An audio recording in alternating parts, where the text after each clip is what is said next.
వాక్యం ఏమంటున్నాడండి? ఒకసారి ఏమన్నాడా? ఈ సంగతులను వాక్యాన్ని తెలుసుకొని మీరు అంగీకరించిన సత్యమందు స్థిరపరచబడి ఉన్నాను. మీకు వాక్యం తెలిసినను. నాకు మొత్తం వచ్చేసింది అనుకోకూడదు.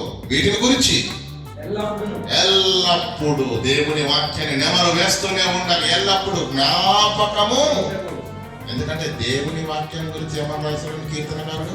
దుష్టుల ఆలోపన చొప్పున నడవక, పాపుల మార్గమున నిలువక, అపహాస్యులు కూర్చుండక ఏం చేయాలయ్యా?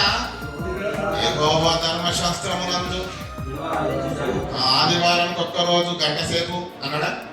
ఎవరు? యెహోవా ధర్మశాస్త్రమునందు మూలుగు. అమ్మర బాబు, ఎప్పుడు ఆమె అంటారా నాయన బయటకే?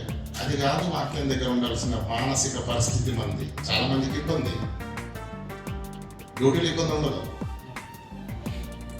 బయటకు వెళ్ళి ముచ్చ ఇబ్బంది ఉండదు. వాక్యం దగ్గరనే బాధ కదండి. వాక్యాన్ని ఆస్వాదించాలి.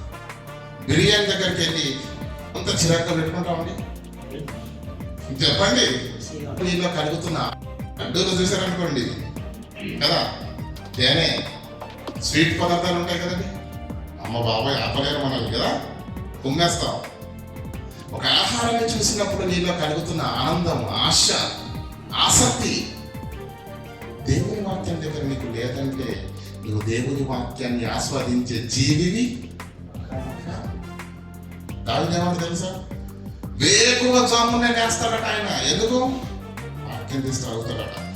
వాక్యంలో ఏదైనా మంచి సంగతి కనపడగానే ఏమన్నా తెలుసా? క్రొవ్వు మీదకు దొరికినట్టు నాకు నా హృదయం సంతోషపడుతుంది దేవా అన్నాడు. వాక్యాన్ని చదివి అర్థం అంటే వాక్యాన్ని విన్న చదివిన అనుభూతి మనలో వస్తుందండి. ఇప్పుడు